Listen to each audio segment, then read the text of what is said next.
बेताल कदा भला बुरा। हठी विक्रमार्क पेड़ के पास लौट आया। पेड़ से शव उतारकर कंधे पर डाल सदा की भांति चुपचाप श्मशान की ओर चलने लगा। तब शव में स्थित बेताल ने कहा, राजन, तुम अपने परिश्रम की चिंता न करो। दुनिया में साधारणतः भले बुरे मिले ही होते हैं। उदाहरण के रूप में मैं तुम्हें तपति का वृत्तांत सुनाता हूँ। श्रम को भुलाने के लिए सुनो।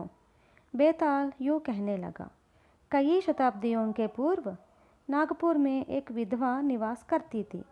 उसका नाम तपति था। उसके एक कन्या थी। वह अपनी कन्या के साथ एक खपरेल के मकान में रहती थी। मकान के पिछवाड़े में छोटा सा बगीचा था। तपति कड़ी मेहनत करती थी। कुछ समय बाद तपति की बेटी आँखों की बीमारी का शिकार हो गई। उस कन्या की आँखें लाल हो उठी और वह दर्द से परेशान थी।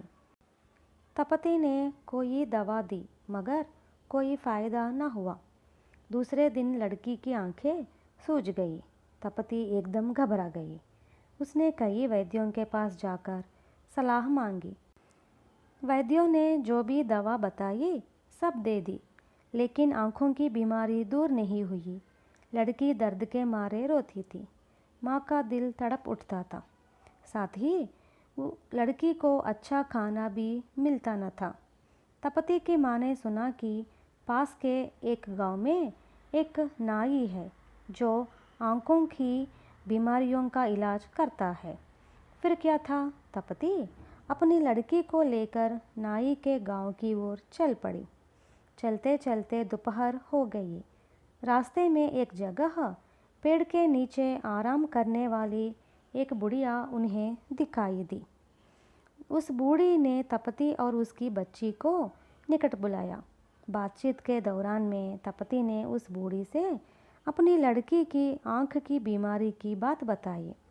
तपति की बातें सुनकर बूढ़ी ने कहा, पगली, ऐरे गैर वैद्यों से इलाज कराकर बच्ची की आँखों का खराब न करना। यहाँ से थोड़ी दूर आगे बढ़ोगी तो दाईं ओर एक पगडंडी मिलेगी। उस दिशा में आध घड़ी की यात्रा करोगी तो वहाँ पर तुम्हें एक कुआं दिखाई देगा। उसका पानी बर्फ़ की भांति ठंडा होगा। उस पानी से तुम अपनी बेटी की आँखों को धो दोगी तो उसकी आँखें ठीक हो जाएगी। तपति बूढ़ी से विदा लेकर अपनी बेटी के साथ आगे बढ़ी। शाम तक कुएं के पास पहुंची। तपति ने कुएं से पानी निकाला। उसमें कपड़ा भिगोकर अपनी बेटी की आंखें पोंछ रही थी। तभी अचानक उसकी बगल में कोई व्यक्ति आ खड़ा हुआ। तपति ने चौंककर उसकी ओर देखा। वह साधारण कपड़े पहने हुए था, पर देखने में वह कोई बड़ा आदमी लगता था।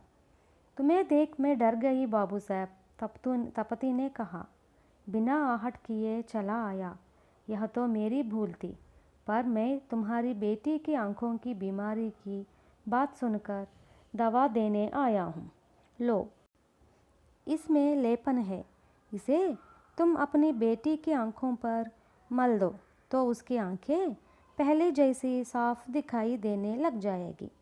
इन शब्दों के साथ उस व्यक्ति ने तपति के हाथ में डिबिया थाम दी। तपति ने डिबिया खोलकर देखा। उसके भीतर एक लेप हरे रंग का था। उसकी गंध फूलों की खुशबू जैसी थी। तपति ने उस व्यक्ति के प्रति कृतज्ञता प्रकट करने के विचार से सर उठाकर देखा, मगर वह व्यक्ति वहाँ पर न था। तपति ने संकोच के साथ ही लेपन को अपनी बेटी की आंखों पर मल दिया। थोड़ी देर बाद लड़की ने बताया, माँ, आँखों का दर्द कम होता जा रहा है। और थोड़ी देर बाद लड़की आंखें खोलकर साफ देखने लगी। अब तपति की खुशी की सीमा न रही। माँ बेटी जल्दी अपने घर लौट आई। 2-4 दिन तक बूढ़ी अपनी बेटी की आंखों पर लेपन करती रही। धीरे धीरे आंखों का सूजन भी जाता रहा। लड़की अब पूर्ण स्वस्थ थी। इस कारण तपति ने डिबिया को बड़ी सावधानी से छिपा रखा। थोड़ा समय और बीत गया। एक दिन तपती को लगा कि उसकी बाई आंख में दर्द हो रहा है। वह यह सोचकर डर गई कि उसे भी वही बीमारी हो गई जो कुछ दिन पहले उसकी बेटी को हो गई थी। लेकिन उसने डिबिये का लेपन मलने से संकोच किया। वह सोचने लगी कि अजनबी ने वह दवा केवल अपनी बेटी के वास्ते ही दी हो और उसका प्रयोग अपने लिए करना उचित न हो। लेकिन उसकी आंख का दर्द बढ़ता ही गया। इसलिए तपती ने सोचा, उस अजनबी ने तो मुझसे यह नहीं कहा था कि तुम्हारी बेटी को छोड़ कोई इसका प्रयोग नहीं कर सकते। इसके मलने से नुकसान ही क्या होगा। यह सोचकर तपती ने वह लेपन अपनी बाई आंख पर मल दिया। इससे उसका फ़ायदा ही हुआ। 2-4 दिनों में तो उसकी आंख बिल्कुल ठीक हो गई। 2-4 महीने और बीत गए। एक दिन तपती हाट में गई। उसने एक मोड़ पर दखा अनाज के बैरों को मुंह खोल दिए गए हैं, मगर वहाँ पर उसका मालिक कोई न था। थोड़ी देर बाद उसने देखा कि कोई गेहुए रंग के वस्त्र पहने बोरे में से अनाज निकालकर अपनी थैली में भर रहा है। उसे आश्चर्य हुआ। उसने पास में खड़ी एक औरत से कहा, बहन, देखती हो ना, वह आदमी चोरी कर रहा है। इन शब्दों के साथ उसने अपनी उंगली का संकेत भी किया। पर उस औरत ने पूछा, तुम किस आदमी की बात कर रही हो? गेरुए वस्त्र पहने बोरों के पास जो आदमी खड़ा है वही, तपती ने कहा। अरे, बोरों के पास तो कोई भी आदमी नहीं है। गेरुए वस्त्र पहना आदमी तो आसपास में कहीं है ही नहीं, औरत ने आश्चर्य में आकर कहा। इस पर निराश हो तपती खुद चोर के पास गई। वह व्यक्ति कोई और न था, वही था जिसने उसे कुएं के पास लेपन की डिबिया दी थी। उसने समझाया, महाशय, आपको ऐसा काम करना शोभा नहीं देता। आपके पास पैसे न हो तो मैं दे देती हूँ, लेते जाइए। एक बार आपने मेरी मदद की है, इस बार मैं आपकी मदद करूँगी। उस आदमी ने झट सर उठाकर तपती की ओर देखा और धीरे से पूछा, इस वक्त तुम किस आंख से मुझे देखती हो? तपती ने एक के बाद एक आंख बंद कर खोल दी और भोलेपन में आकर कहा, महाशय, आपको मैं अपनी दाईं आंख से देखती हूँ। तुरंत उस व्यक्ति ने तपती की बाईं आंख में फूंक लगाई और गायब हो गया। तपती ने अपनी बाईं आंख बंद करके खोल दी तो उसकी दृष्टि जाती रही। फिर भी तपती इस बात पर पछताई नहीं। उसने कभी लेपन की डिबिया को भी नहीं खोला। बेताल ने यह कहानी सुनाकर पूछा, राजन, तपती ने उस आदमी को क्यों डांट बताई जिसने उसका उपकार किया था? उसकी गलती को वह क्यों क्षमा नहीं कर पाई?